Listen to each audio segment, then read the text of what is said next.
सुबह की खिलखिलाती धूप में जब मैं हर दिन ब्रेकफास्ट करने बैठता हूँ तो मेरे सामने खड़े इस पहाड़ की खूबसूरती को हर रोज मैं निहारता हूँ। मानो ये पहाड़ मुझे हर दिन अपनी ओर बुला रहा हो। इस पहाड़ पर जाने की तलब मुझे हर दिन मेरे अंदर से कुरेदती है। हर लम्हा मैं ये सोचता हूँ कि कब इस पहाड़ पर जाऊँगा, कब मैं इस पहाड़ को एक्सप्लोर करूँगा। तो आज मैं बहुत खुश था क्योंकि वो वक्त आ चुका था जब मैं इस पहाड़ की खूबसूरती को करीब से जानने वाला था। तो चलिए शुरू होने वाला है एक नया सफ़र। मेरा नाम है मनु और शुरू करते हैं इस कहानी को यहाँ से। तो अभी एक और नए सफ़र की शुरुआत होने जा रही है और अंदर से मैं सच कहूँ तो बहुत ज़्यादा एक्साइटेड हूँ क्योंकि ये उत्सुकता ही है जो आपको मंजिल तक लेकर आपके साथ चलती है। एंड एक और चीज़ है जिसके लिए बेहद ज़्यादा खुशी है और वो बात ये है कि कुछ ना कुछ आपके लिए मैं नया लेकर आने वाला हूँ। तो हाँ, इस चीज़ की भी बहुत ज़्यादा खुशी है। मैं जानता नहीं हमारा ये सफ़र कैसा रहने वाला है, लेकिन जो भी होगा आपको सब पता चलेगा, आप सब देखने वाले हैं। बस मैं चाहता हूँ कि आप चैनल पे नए हैं तो सब्सक्राइब जरूर करना। हम इस सफ़र को शुरू करने वाले हैं यहाँ से और ये सफ़र हमें लेकर जाने वाला है हमारी एक बहुत ही खूबसूरत मंजिल तक। जो कुछ हमारा ज़रूरत का सामान है, जैसे कि थोड़ा सा पानी, थोड़ा सा खाना, तो ये चीज़ें हम लेकर जाने वाले हैं यहाँ से, क्योंकि रास्ते में हमें क्या पता लकड़ियाँ मिले, पानी मिले ना मिले। तो वो सारी की सारी चीज़ें मैंने यहाँ से ही डाल ली अपने सफ़र के बस्ते में। अभी वक्त है यहाँ से निकलने का और लगभग अभी 12 बजे के आसपास का टाइम है।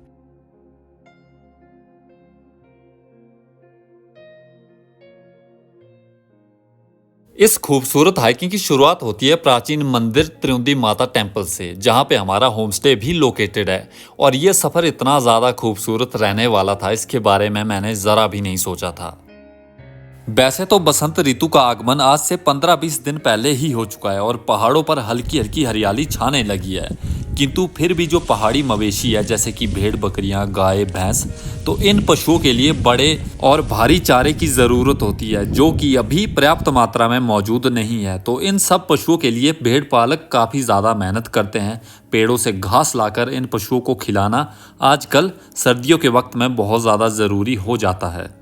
इस हाइकिंग की शुरुआत हो चुकी थी और ये सफ़र मैंने लगभग 5.5 किलोमीटर का तय किया था, जिसमें मैं काफ़ी खूबसूरत झीलों, तालाबों, जंगलों, पर्वतों और पहाड़ों के बीचों बीच बर्फ़ से होता हुआ बहुत ही अच्छी डेस्टिनेशन पर पहुंचा था, जिससे मैं अभी तक अनजान था, लेकिन आगे आप ये सब देखने वाले हैं। तो अभी ट्रैकर के मुताबिक मैंने लगभग 1.6 किलोमीटर का डिस्टेंस तय कर लिया है। एंड अभी मेरे सामने आपको ऊँचा पहाड़ दिख रहा होगा। तो हमारा जो मेन टारगेट है, हमारी मंजिल वही पहाड़ है।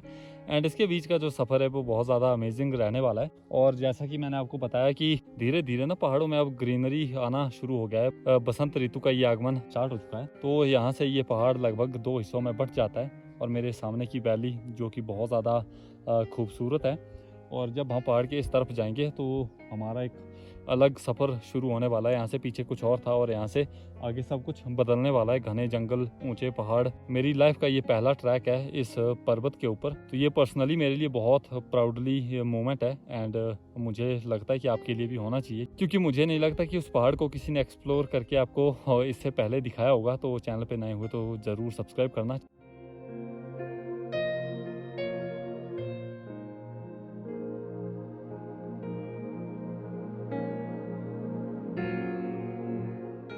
तो अभी जिस जगह पर मैं पहुंचा हूँ ना, ये एक बहुत ही खूबसूरत जगह है। यहाँ के आसपास ऐसा फील आता है जैसे आप स्विट्ज़रलैंड में ट्रैवल कर रहे हो, क्योंकि यहाँ पे बने ये छोटे छोटे मकान एक खुद में बहुत ज़्यादा सुंदरता रखते हैं और यूनिकनेस जिसे आप कह सकते हैं। तो ये ना बहुत एक पीसफुल एरिया है और यहाँ पे सारे के सारे मैदान हैं, घास के बढ़िया मैदान। सर्दियों के महीने हैं जिस वजह से अभी सूखा है। अदरवाइज जब आप गर्मी में यहाँ पे ट्रैवलिंग करते हैं तो आपको ना एक अलग फील आता है, क्योंकि ये सारा का सारा एकदम ग्रीनरी से भरा हुआ सारी की सारी वैली।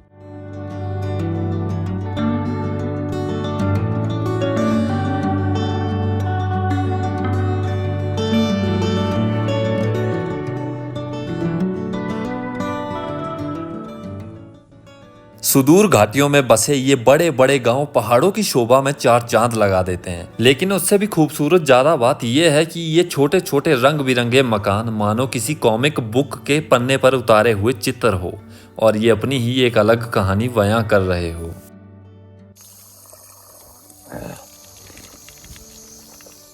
इस सफ़र में हमारे पास पानी का ये लास्ट स्पॉट है। यहाँ से आगे आपको स्ट्रीट पीक के ऊपर कोई भी पानी का सोर्स नहीं मिलेगा जब तक हम मंजिल तक पहुँच नहीं जाते हैं। तो वैसे तो पानी हमने कैरी किया हुआ है, मगर उसके बावजूद भी ना नेचुरल जो वाटर होता है वो एक अलग वाइब देता है।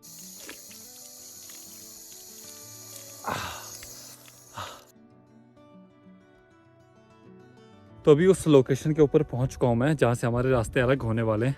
आप देखेंगे तो यहाँ से एक रास्ता इस तरफ जाता है जो कि हमारे गढ़ माता ट्रैक के लिए जाता है, और जो दूसरा रास्ता है वो यहाँ से इस तरफ जाता है। तो हम जाएंगे अभी इस वाले ट्रैक के ऊपर, क्योंकि हमने उन पहाड़ों के ऊपर से चलते हुए जाना है वहाँ तक। तो चलिए, हमारा सफ़र अब इस तरफ शुरू होने वाला है, खड़े पहाड़ की तरफ। तो जंगल वीरान है, ऐसे में दिन होने के बावजूद भी जानवरों का बहुत ज़्यादा रिस्क रहता है, क्योंकि वीरान पहाड़ों में आजकल इंसान होते नहीं है, जैसा कि मैंने आपको पीछे बताया था। तो थोड़ा सा डर दिल में रहता ही है हमेशा। जंगली जानवरों के साथ इंसान की बराबरी करना तो मेरे हिसाब से ख़राब चीज़ है। ऐसे में ना बिल्कुल वीरान पहाड़ों में हाइकिंग करना थोड़ा सा रिस्की हो सकता है अकेले। ज़्यादातर वक्त जब भी हम हाइकिंग या ट्रैकिंग करते हैं तो ऐसे में हमारा सफ़र जो हम पीछे छोड़ के आते हैं ना वो दिखता नहीं है, लेकिन हमारा ये ट्रैक एक ऐसा ट्रैक है जिस पे जितना आप पीछे छोड़ते आओगे ना, जितनी हाइट पे आप जाते जाओगे, तो आपने जो पीछे का सारा सफ़र जो किया हुआ है वो आपको दिखता जाएगा, और वो ना बहुत ही ज़्यादा प्यारा लगता है।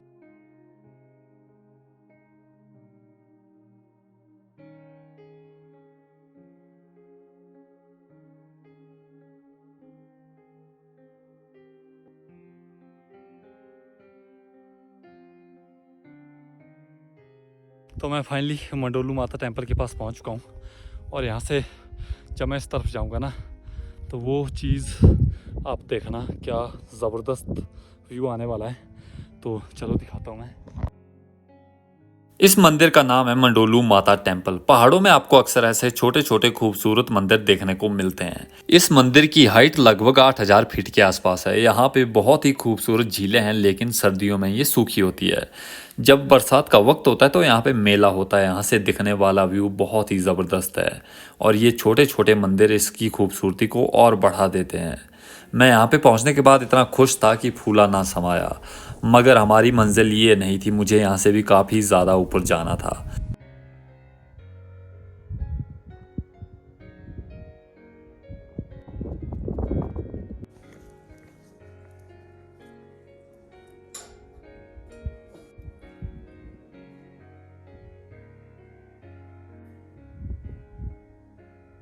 तो मंदिर में दर्शन कर चुका हूँ मैं, और मौसम हल्का सा खुल चुका है। सुबह थोड़ा सा ख़राब था, एंड अभी मेरे सामने आप हाई पीक देख सकते, जो मेरा टारगेट है। तो मुझे वहाँ तक जाना है। ये ट्रैक मैंने आज से पहले कभी नहीं करा है। और यहाँ जो मंडोलू मंदिर के आसपास का व्यू है वो तो आपने देखा ही, बहुत खूबसूरत है। और यहाँ से लगभग जो धौलाधार रेंज है वो सारी की सारी पीक्स दिखती है। हालांकि आज ऊंचाई वाले क्षेत्रों में मौसम ख़राब है, जिस वजह से मैं आपको प्रॉपर्ली दिखा नहीं पाया। यहाँ से जो भी सराउंडिंग एरियाज़ दिखता है ना वो बहुत ज़्यादा सिनेमैटिक है। जैसे ही हम थोड़ा सा ऊंचाई की तरफ बढ़ते हैं ना तो ऑक्सीजन में दिक्कत आ जाती है। हवा का चलना ऑक्सीजन नहीं होता है। जिस सराउंडिंग एरियाज़ में लोग रहते हैं ना वो एक अलग वातावरण होता है, और जब हम ऊंचे पहाड़ों पर जाते हैं तो वो एक अलग वातावरण हो जाता है। तो इसी वजह से सांस लेने में थोड़ी सी दिक्कत आती है। एंड मैं यहाँ से देख रहा था तो मेरे बैक साइड देखेंगे आप तो बहुत ज़्यादा गहरी खाइयाँ हैं यहाँ पे। अगर गलती से किसी का पैर फिसले तो फिर समझना कि ज़िंदगी ख़त्म। और एक और बहुत मैजिकल चीज़ मैं आपको बताता हूँ। इस तरफ देखेंगे तो बहुत ज़्यादा धूप है, और जो मेरे सामने है ना तो वहाँ पे बर्फ़ गिर रही है। एंड मैं आपको दिखाता हूँ वो क्या ही व्यू है।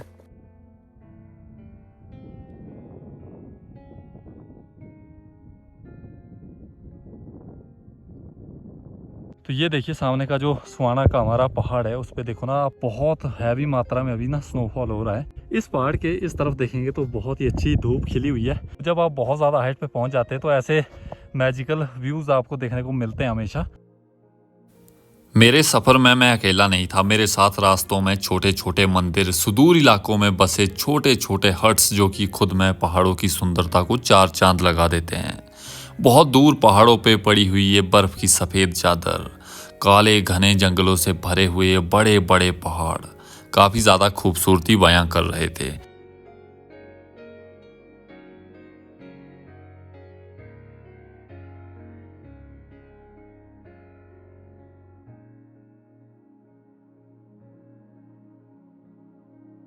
अभी जिस जगह पे मैं बैठा हूँ तो यहाँ से हमारी मंजिल बहुत करीब है। आधा घंटा हमें यहाँ से आगे और लगने वाला है। यहाँ से जो पीछे का नज़ारा है ना, ऐसा सिर्फ मैंने मूवीज़ में देखा है। तो आप एक बार देखोगे ना तो यकीनन आपको बहुत पसंद आने वाला है। एक सीधी कतार में पेड़ों का होना, पेड़ों के बीचों बीच बर्फ के बड़े बड़े पहाड़ का होना, घास के मैदान, ये सारी चीज़ें एक जगह पर देख पाना काफ़ी ज़्यादा मुश्किल हो जाता है। इस ट्रैक की खासियत ये है कि ये कभी आपको बोर नहीं होने देता, चाहे आप सोलो ट्रैवल कर रहे हो या फिर ग्रुप में, क्योंकि इसके बीचों बीच घने जंगलों में ट्रैवल करना, घने जंगल लांघते ही बर्फ के सीधे पहाड़ों में ट्रैवल करना, उसके तुरंत बाद तालाबों के साथ रूबरू होना, इस ट्रैक की खुद की एक अलग खासियत है। तो ये ट्रैक आपको कभी बोर नहीं होने देता है, चाहे आप अकेले भी क्यों ना हो।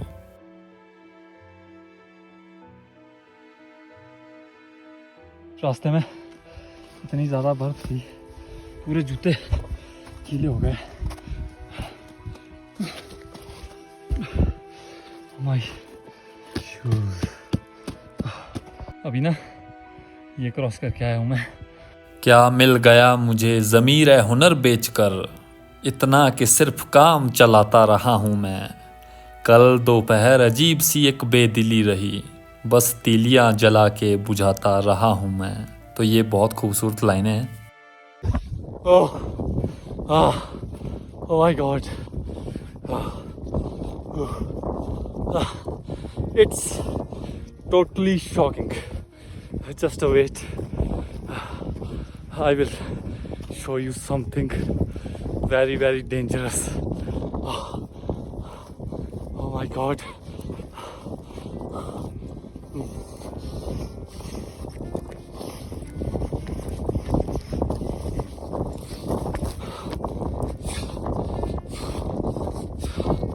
Guys, solo hiking and traveling, it's too dangerous. आपको कभी भी कुछ भी हो सकता है, आपके साथ कोई भी घटना घटित हो सकती है और आपको बचाने वाला कोई नहीं होता है। तो इट्स टू डेंजरस। बट कीड़ा होता है ना इंसान के अंदर, वो इंसान को शांति से आराम करने नहीं देता है। पैर फिसला सीधे जन्नत नसीब होगी। Guys, it's too dangerous. मेरी टांगे देखोगे आप ना कहाँ पर ही है भाई। Just wait.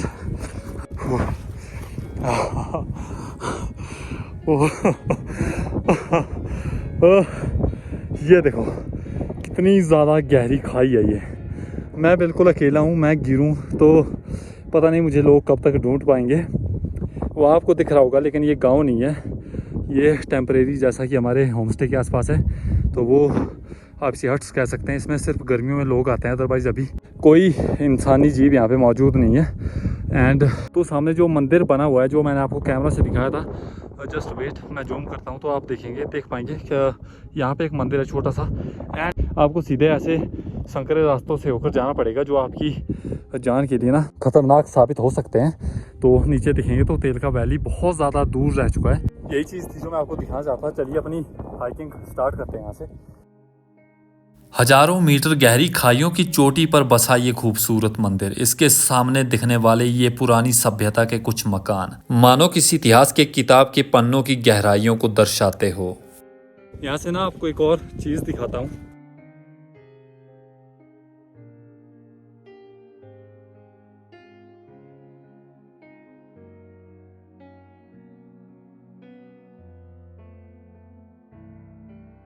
मंजिल के बहुत ज़्यादा करीब पहुंचने वाला हूं, लेकिन ये रास्ता बहुत तगड़े तरीके से भयंकर है। नीचे खाई है तो ऊपर चढ़ने के लिए ना सिर्फ पत्थर हैं। आगे पीछे आप देखेंगे तो कहीं प्रॉपर्ली रास्ता बना हुआ नहीं है, हमें यहाँ से चढ़ना पड़ेगा। और ऐसे देखेंगे आप तो ये ना बहुत ज़्यादा डेंजरस है। मौसम भी ख़राब हो रहा है, ऐसा ना हो कि मेरे ऊपर पहुंचने से पहले बारिश शुरू हो जाए।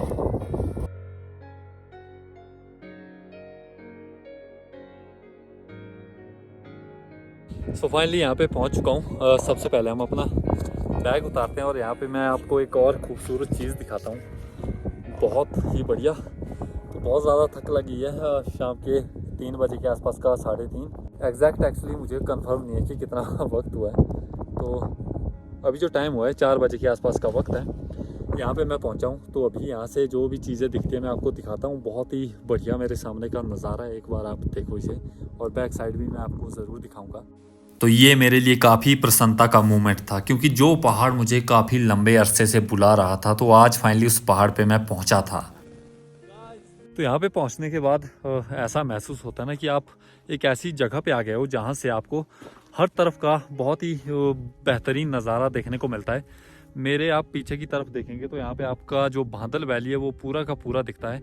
इवन जो हमारा बड़ा पहाड़ जो हमारे होम स्टे से दिखता है, सुहाना ट्रैक, तो वो देखोगे तो मेरे बिल्कुल रेंज में है। बहुत ही बढ़िया। यहाँ की जो नीचे की वैली है वो भी बहुत ज़्यादा खूबसूरत है। सामने एक छोटा सा तालाब है जिसमें बर्फ़ गिरी हुई है, तो पानी आप देखोगे तो आधे तालाब में पानी है। मैं करीब जाकर भी आपको दिखाऊंगा। और ये देखो ना, इस पहाड़ पे बहुत बर्फ़ है, तो वहाँ से तालाब तक बिल्कुल बर्फ़ ही बर्फ़ है, जिसकी वजह से ना आधा तालाब ये ढका हुआ है। और एक छोटा सा पेड़ है, बहुत खूबसूरत है ये। मतलब इतने ऊपर जहाँ पे पेड़ों का नामो निशान नहीं है, वहाँ पे एक पेड़ का होना और साथ में एक झील का होना, ये खुद में बहुत ज़्यादा इंटरेस्टिंग है। और इस तरफ जो आपको ब्लैक माउंटेन्स दिख रहे हैं, ये जम्मू के पहाड़ हैं। तो ये हमारी छोटी सी झील है जहाँ पे शायद आजकल जानवर पानी पीने आते होंगे शाम के वक्त, क्योंकि पानी के अंदर पैरों के निशान हैं जानवरों के। तो ये देखिए जो हमारा रंजीत सागर डैम है, सामने देख सकते हैं आप। एंड ये हमारा लंच है, मैगी और हलवा है सूजी का। एंड साथ में ये क्या ही बताऊंगा मैं आपको, इसे पहाड़ी में बबरू कहते हैं। ये बेसिकली एक सांस्कृतिक पकवान आप इसे मान सकते हैं, जो कि बहुत टेस्टी होता है। तो चलिए लंच करता हूँ एंड उसके बाद मिलते हैं गाइस।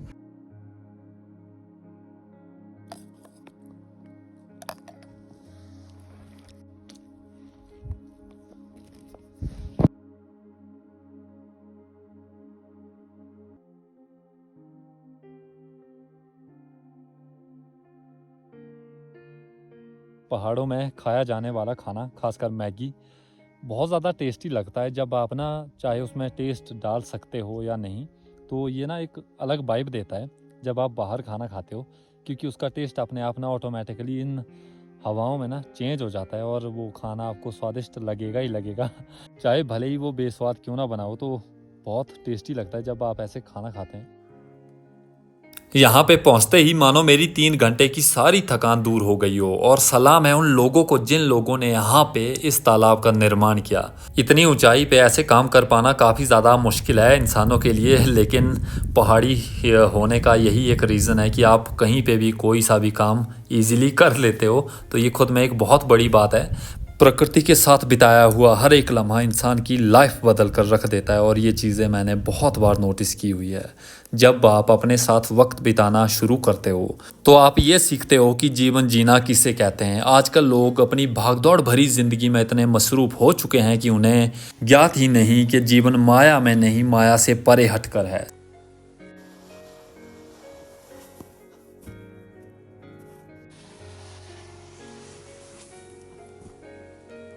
तो यहाँ से हमें निकलना पड़ेगा, क्योंकि बारिश होना थोड़ा सा तेज़ हो गया है और मेरे पास कोई बारिश से बचने के लिए कोई संसाधन भी नहीं है, ना छाता है, ना कुछ ऐसा कोई ऐसा जैकेट है जिससे मैं खुद को सेव कर सकूं या अपने गैजेट्स कैमरा को सेव कर सकूं। तो चलिए फटाफट यहाँ से निकलते हैं। मैं उम्मीद करता हूँ आपको ये ब्लॉग पसंद आया होगा। पसंद आया तो चैनल को ज़रूर सब्सक्राइब करना, लाइक करना, वीडियो को दोस्तों में शेयर करना। मैंने आज आपको करवा दिया हमारा मंत्राला ट्रैक टम्हन जोत, जो कि आपके लिए बहुत ही एक बढ़िया ट्रैक है। इसमें आपको सारी जानकारी बताई गई है और बहुत ही जल्दी मैं एक नए ट्रैक पर जाने वाला हूं, जिसका वीडियो आपके साथ शेयर ज़रूर किया जाएगा। फिलहाल गाइज यहाँ से चलते हैं।